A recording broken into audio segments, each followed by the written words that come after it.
Well, good afternoon and welcome to the Mutual Fund Show. Thanks for tuning in to BloombergQuint. It's Wednesday, well, not 12:30 p.m., 12:52. I know we are a bit late, so excuse me for that, but there was some breaking news which had to be handled, and that happens in a news station. But we are here now to talk about mutual funds, all about mutual funds, and some very specific themes as well that we've chosen this time around. Now, before as we kickstart the show, I just want to bring out a couple of things. The idea of today's theme came from a news report that came in on, I think it came on BloombergQuint, I'm not sure, please excuse me for that. But it came on one of the websites which spoke about how the employment in India, the women employment in India is going down. A lot of women are dropping out of their jobs. Now what are they doing after that? Well, you probably believe that a lot of them are starting out their own businesses or helping their families in their businesses, because India is an entrepreneurial country. But the question is, can these women who work for 9, 10, 11, 12 years and are now starting some business and doing some savings, can they deploy those savings in other asset classes? Sure, they have the business to deploy into, but what about savings that they still have? What are they doing with that money? And that's why this topic of whether mutual funds should appeal to women investors. A bit later on in the show, we'll also have Shalini Dhawan, director and co-founder at Plan Ahead Wealth Advisors, to talk about the same topic. But here's a small bit of data for our viewers before we get in our special guest on the show. Conventional investments, value of 1 lakh rupees invested equally after 10 years through gold, fixed deposit, which are the traditional values of investing or traditional avenues of investing, would have generated a total return of 118%. You would say probably that's not too bad. Now here's the trick. If the same 1 lakh rupees had been invested into funds, again, not choosing funds, but equally divided within equity funds, gold funds, debt funds and liquid funds, would have given you a return of 180%.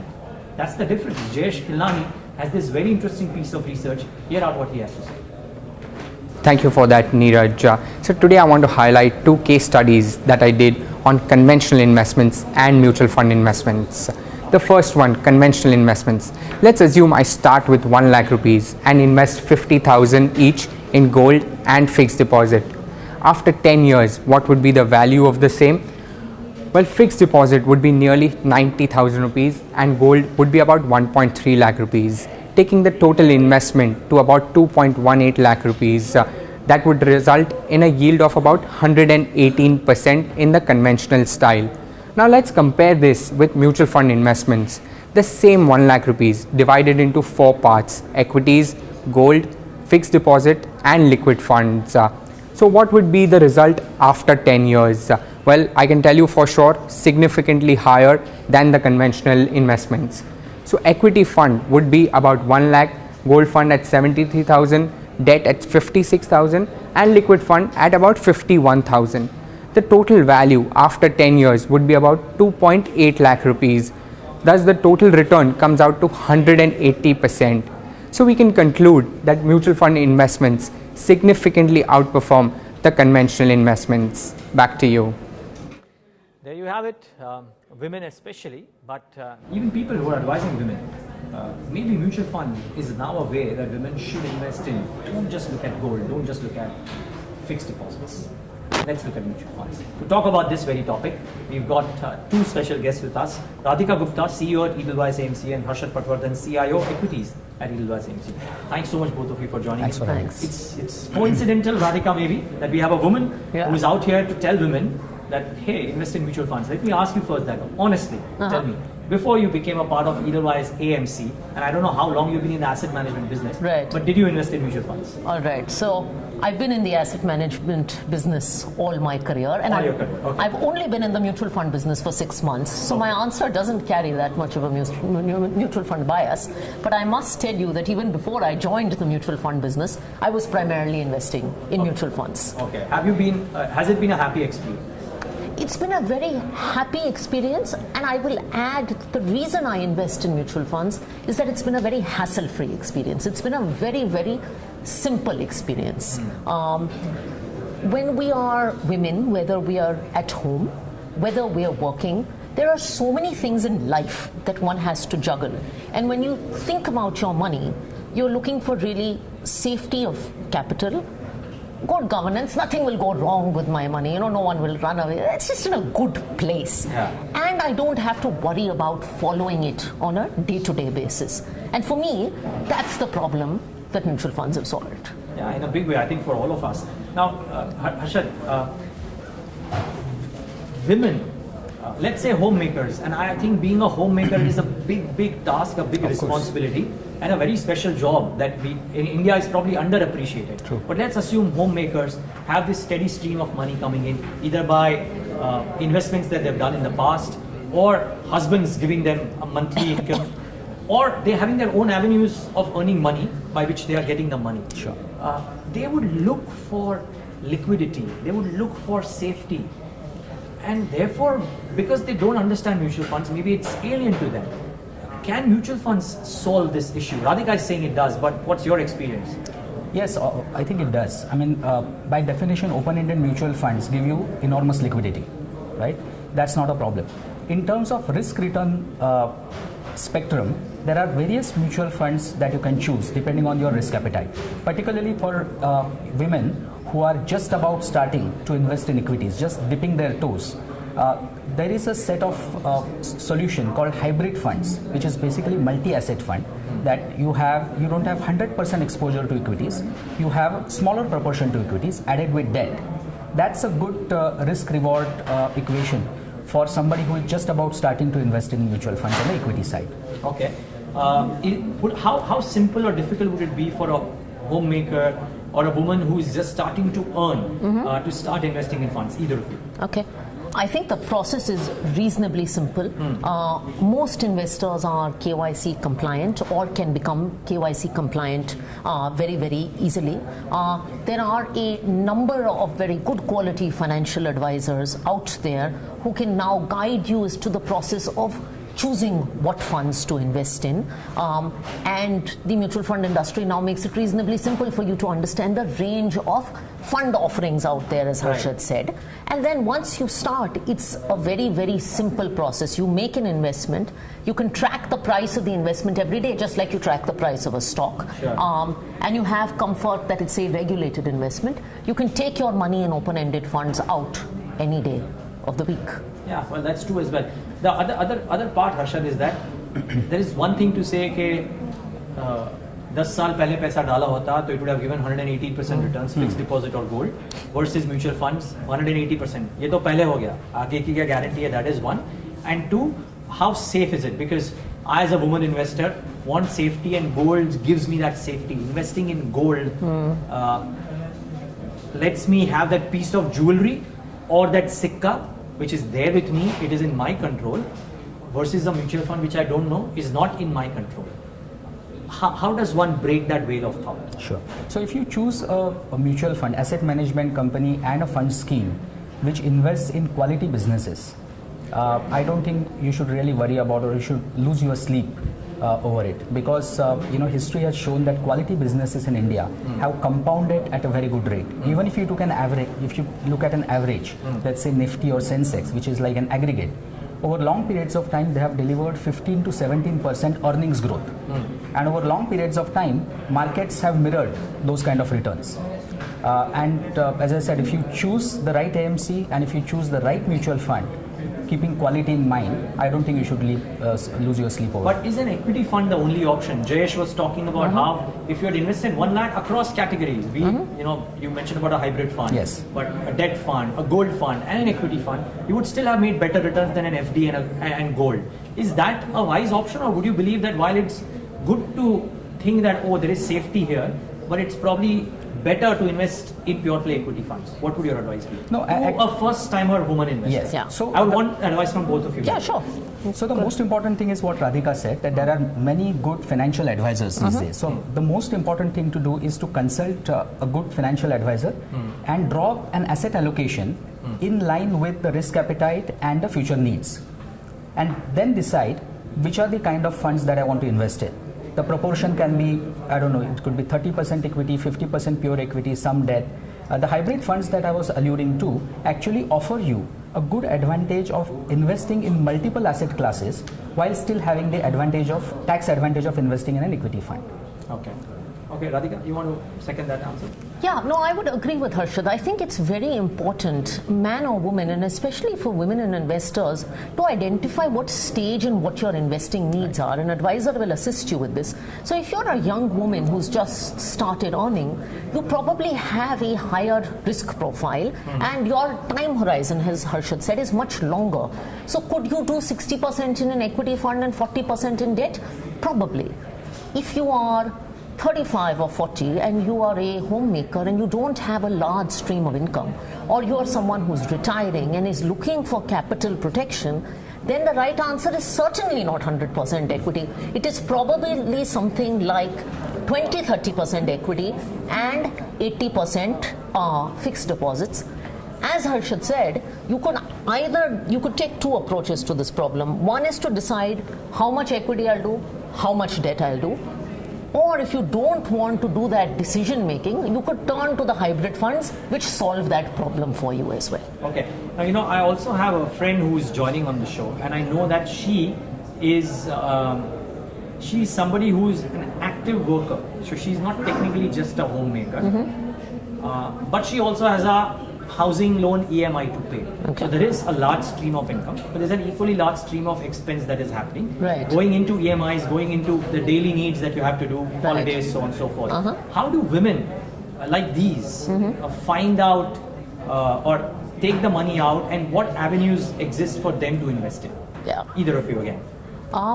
So the way I would think about it, and I think EMI is a problem or is a conundrum that most of us are dealing with. There's a certain amount of interest that you pay on your EMI. Ideally, you should be able to build a fund portfolio that is a combination of debt and equity, etc., that yields you. So if your home loan is at 7% or 8% or 9%, ideally you can build a mutual fund portfolio that will probably generate on a long-term basis something like 12% by blending a cross-section of asset classes. Okay. Mutual funds offer a systematic withdrawal plan, an SWP, by which you can take back the money on a monthly basis and generate some kind of liquidity after some time. Would women between 30 and 40, should they opt for such an option, or should? I think it's a timeless option. I think systematic withdrawal is a timeless option, because as your money compounds, you're able to take it out on a monthly basis and then maybe pay off your home loan. Okay. Now, Harshad, for women especially across age brackets, I'm not defining an age bracket here because it's a wide range. Does Edelweiss AMC offer some options? And please tell us, more importantly, why is it that funds of that nature, not necessarily your fund, but the funds of that nature are a good option? Sure. So I think hybrid funds solve the problem that you initially posed. Because in any given year, it's very difficult to predict beforehand what a particular asset class would generate. Just as an example, if you look at this year, equities are doing better than debt. But 2015 and 16, equities were more or less flat, whereas bond funds gave more returns. A year before that, equities did outstandingly well. So it's always a good idea from a conservative stance perspective to have a multi-asset portfolio. And what Radhika was alluding to, we have actually two solutions to solve that problem. So we have a fund called Edelweiss Dynamic Equity Advantage Fund, which is a fund which is, as I said, multi-asset, where the equity proportion changes depending on the circumstances between 30% to 80%. And the rest, small proportion in debt and cash.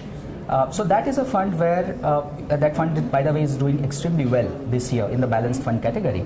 So that is a good solution to have. That leave it to the fund manager what proportion to invest in equity at that point of time. That's dynamic. So if the markets are doing well, it is higher. When the markets start trending down, it is lowered.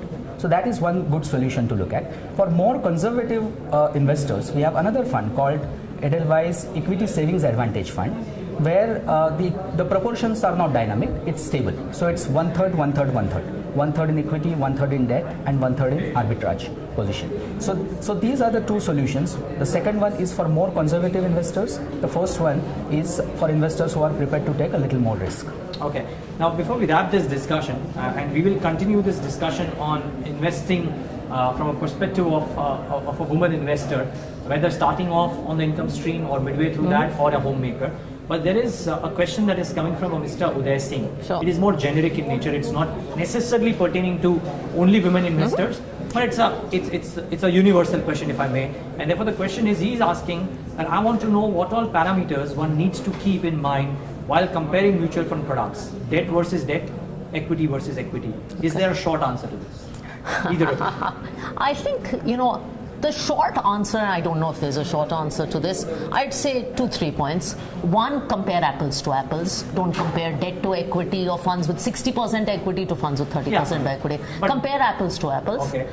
If one is doing that, then If one is doing that, look at the long term being in capital and bold letters, track record of the funds, and look at the quality of the fund house and the fund management team and the stability of them. I think those are the two answers, Harshad, if you were I'll to just add. add two. I absolutely agree with what she said. I'll just add one more thing. The importance of financial advisors here. Yes. The quality of the portfolio you invest in is extremely important. Just looking at performance and not focusing on quality of the portfolio can sometimes lead to misleading conclusions. Because if you look at only past performance, you may be ending up in a wrong product. it's a very important thing you're saying, because in an era wherein a lot of AMCs are offering the direct investment option, Yeah. I'm hearing from a lot of mutual fund houses that even though we are offering that option, please take a financial advisor's help before you invest in our products or any products. Yes. I would just add a point to that. I think that's very, very, very important.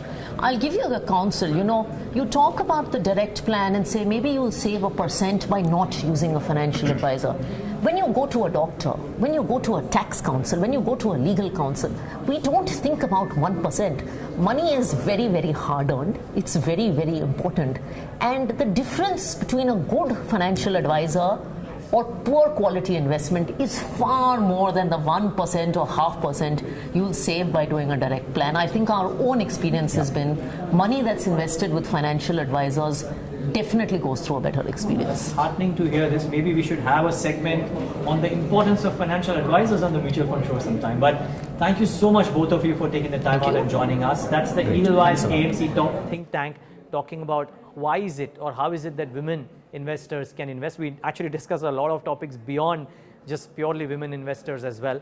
But I think this was very, very interesting to note.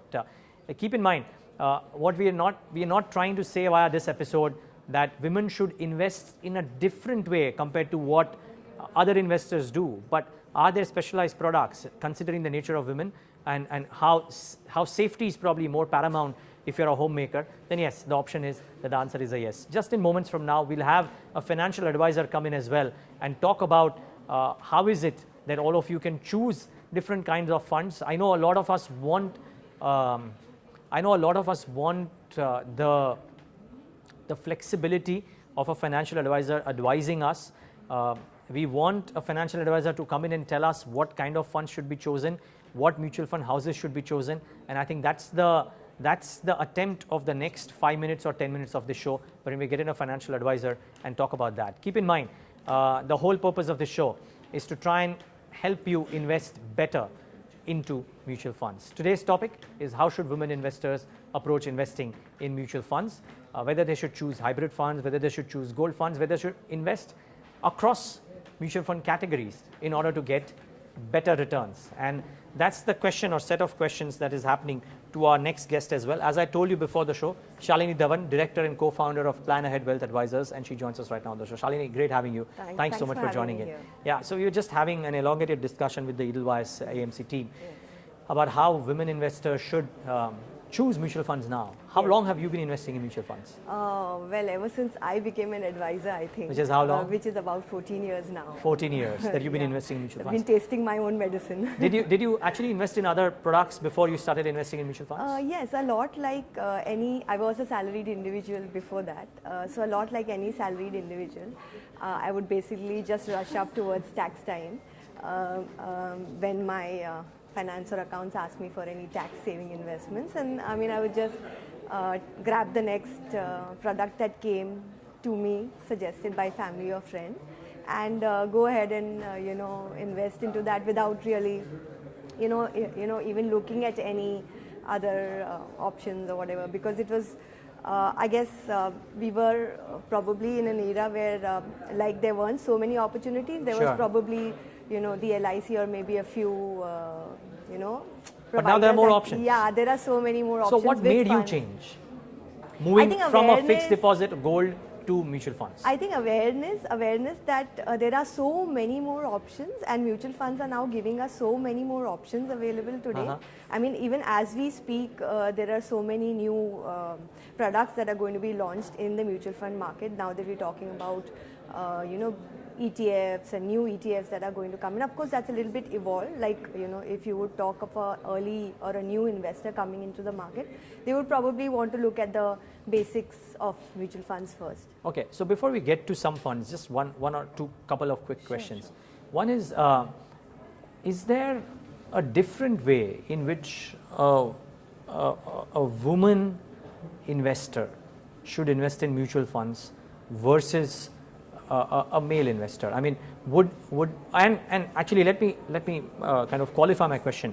Is there a different way in which a homemaker who doesn't have a steady stream of income necessarily, or a predictable stream of income, should invest vis-a-vis somebody who's earning a fixed salary every month?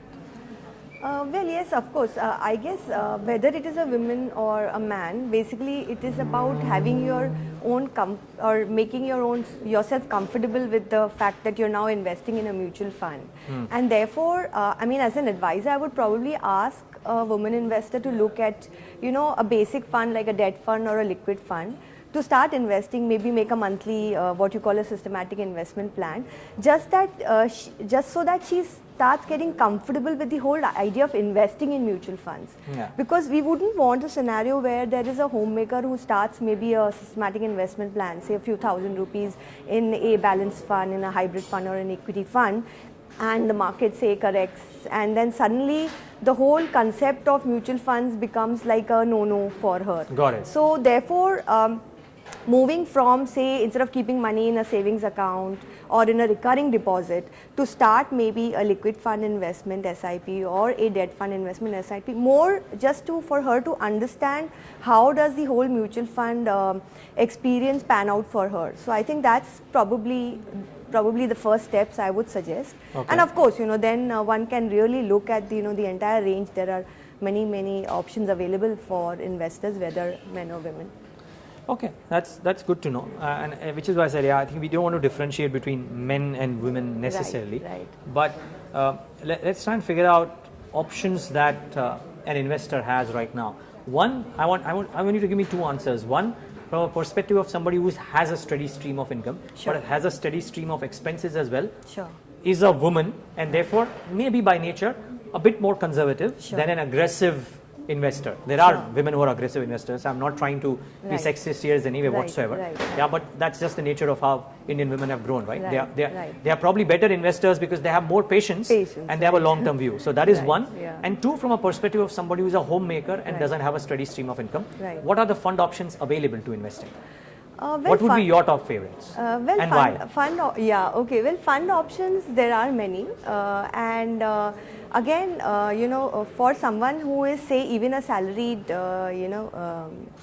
women, first of all, as an advisor, my approach is always to make the investor comfortable with this new way of investing. Yeah. So assuming because she has a salaried income and there is a cushion to fall back on, she could take like a balanced fund or a hybrid fund option and an SIP within that, where basically, like if 100 rupees she's investing, about 65 rupees goes into the equity market and about 35 goes into a fixed income segment, and she could look at an SIP within that. What schemes? Any schemes that you Some like? schemes that come to my mind. If you are comfortable dealing them. Yeah. So based on some research that we've been doing and our long-term experience of suggesting to clients, there's an HDFC Balance Fund which has a good track record.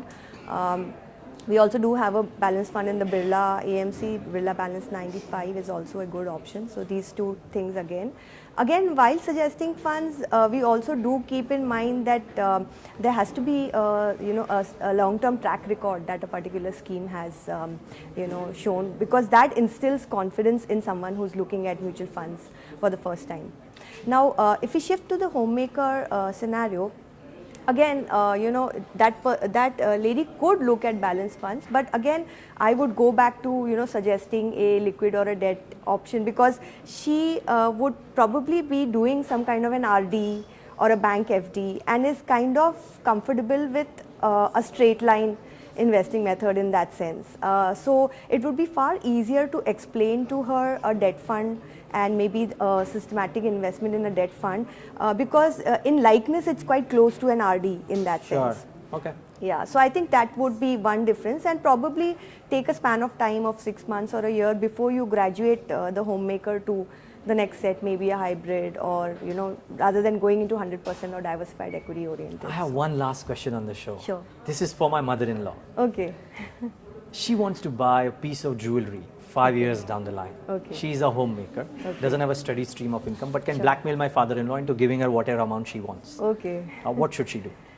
So I think a great idea is that if she can blackmail To just buy it directly? No. So actually it's interesting because as advisors we also look at the end, the end use of this, and therefore what happens is she's obviously buying it for someone who's Some gold. And it's gold, I guess. Yes. For someone who will use it. So jewelry again and all becomes something that's really, for example, if I buy something, I'm sure my daughter will not like it. Sure. And okay. similar in her case. So what happens is that if she can blackmail the husband to get into what is called a gold, SIP, in the sense which is available from mutual funds today, which are basically gold savings funds. They actually take your money and invest it into like a gold ETF or directly into physical gold, and therefore the same amount. So you do not have to put a lump sum as well. You could take your same few thousands of rupees and invest it every month over like a 5-year horizon. You're suggesting a gold fund over an equity fund, if with a 5-year horizon? I'm assuming she wanted to gift it to somebody. No, let's assume she wants to use the money for buying a piece of jewelry.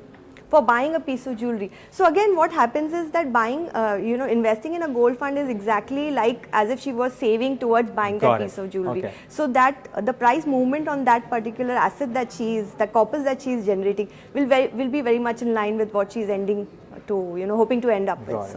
So I think that was the choice there. Okay, great. Any names that you would want to? So one name that comes to my mind actually is the Reliance Gold Savings, because it basically invests into the Reliance Gold ETFs, which is a fund which is originally the benchmark Bs, which is now bought over by Reliance. So it's a fund with a very long track record and one of the most popular gold ETFs in the country today. Great. Shalini, so good having you. Thank you so much for taking the time out and being with us on the Mutual Fund Show. And that's, for a lot of women investors, there's no differentiation per se, but maybe just that women are such better investors than men that the choices are aplenty, and this option of mutual funds is probably a great option. But thank you so much for watching this show. And next week, same time, actually not same time, we started a bit late today, but next week, 12:30 p.m. as usual, we'll be back with one more thematic discussion. Thanks so much for watching.